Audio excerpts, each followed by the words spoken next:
નાના બાળકોનો મગજનો જેમ વિકાસ થાય છે એમ નવું વસ્તુ જાણવાની અને કરવાની એમનામાં ઉત્સુકતા વધતી જતી હોય છે, જેથી કરીને બાળકો કે જેમની ઉંમર 1 થી 3 વર્ષ એટલે કે ટોડલર એજ ગ્રુપના છે એમના માતા પિતાએ ખાસ કરીને એમને અનઅટેન્ડેડ ના છોડવા જોઈએ અને હંમેશા કોઈ એક જણને એમની સાથે રહેવું જોઈએ. આનું ઉદાહરણ આપણે આજના એક કેસથી સમજશું.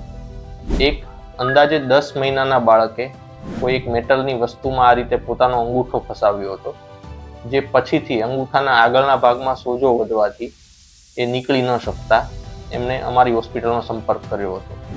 ઓર્થોપેડિક દરેક ઇન્સ્ટ્રુમેન્ટનો ઉપયોગ કરવા છતાં પણ તે વસ્તુને કાપી શકાય તે શક્ય ન હોવાથી પછી એક હાર્ડવેરના કટિંગ ટૂલના ઉપયોગ દ્વારા અંદાજે 20 કે 25 મિનિટની મહેનત બાદ એ વસ્તુને કાઢવામાં આવી હતી. સમયસર સારવારથી આ બાળકનો તો અંગૂઠો બચાવી શકાયો, પરંતુ આ વસ્તુમાં ઘણીવાર વધારે વાર થવાથી લોહીનું ભ્રમણ વધારે સમય માટે અંગૂઠામાં બંધ રહેવાથી બાળકને અંગૂઠો ગુમાવવાનો પણ વારો આવી શકે છે.